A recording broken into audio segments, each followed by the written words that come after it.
Hello, my name is Jake Ward. And my name is Eric Richards. We will be discussing the growing market for cosmetic surgery in developing countries and its impact on institutions related to healthcare, migration, international knowledge economies, and culture.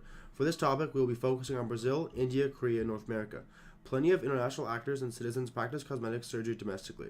Cosmetic surgery is defined as surgical procedures designed specifically to alter physical appearance. In this case, surgery is defined using medical procedures typically referred to in Western medicine for a specified cost. However, demand for cosmetic surgery is not localized to a specific region, and the regional supply can be restricted by laws, financial incentives, cultural norms, institutional capacity, or industry regulations. Firstly, the main actors affected by the cosmetic surgery market are the citizens, physicians, and the other governments of Brazil, India, Korea, and North America. Other main actors are the public and private healthcare practitioners, insurance companies, and most other services dependent on the healthcare sector. Cosmetic surgery is largely confined to developing countries with access to sufficient medical resources and a well-educated population. The history of the cosmetic surgery market for the sake of beauty stems out of the view of beauty and body image itself. The growth of capitalism and its use as a status symbol, along with individual liberty and freedom of expression, all gave rise to a $26 billion market expected to almost double in 10 years. The view of beauty and body image portray that of youth, symmetry, perfection, and distinction. All the components that are pushed onto society via advertisements and social pressures and stigmas.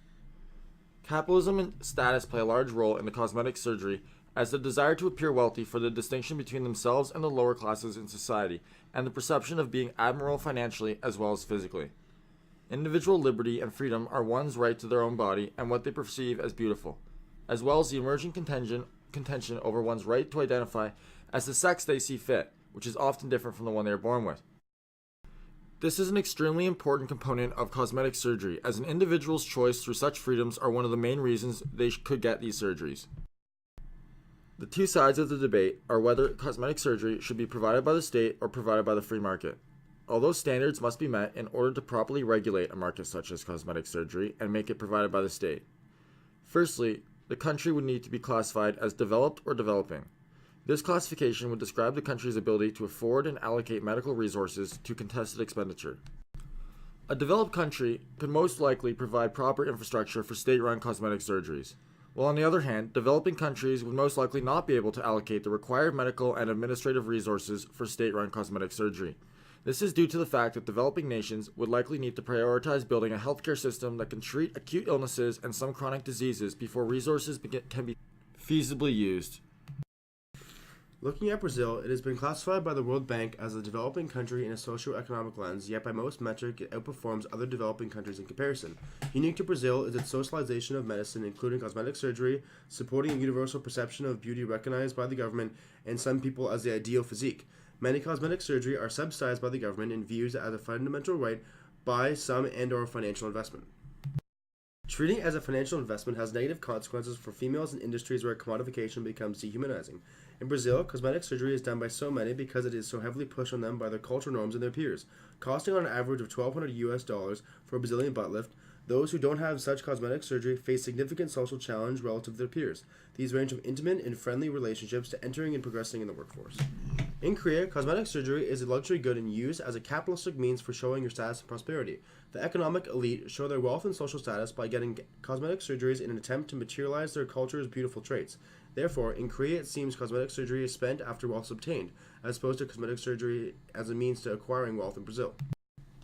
This reinforces the idea that well-regulated private sector can service some medical needs economically and ethically without compromising a state-run public healthcare, which can scale operations more efficiently and ensure transparency, confidentiality, and accuracy of patient medical history.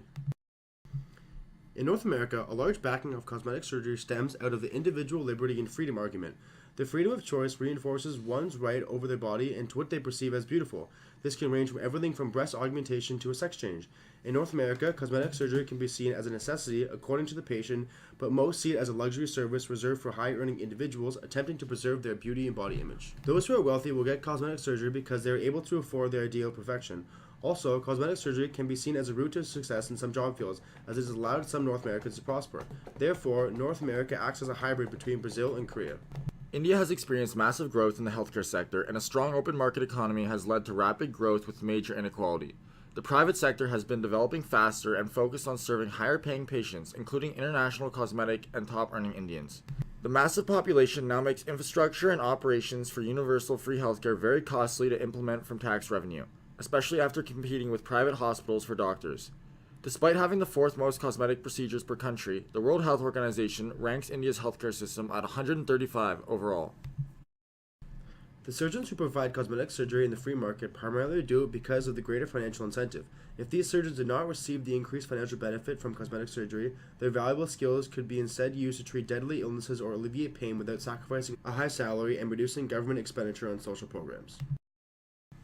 Private companies can operate multinationally and transfer data to other companies or healthcare providers with ease while state-run data records are sealed. However, if they fail or make an error, it is possible to have patient records inaccessible. France and Italy are both in the top 10 countries for number of cosmetic surgical procedures, but also rank 1 and 2 respectively on the World Health Organization's rank of healthcare systems. Considering their healthcare systems have state-run healthcare and a strict oversight process for both private and public systems, a privately operated cosmetic surgery industry can thrive without significant negative consequences to the state-run system, and state-financed cosmetic surgery can be contracted out, reducing the operating cost in some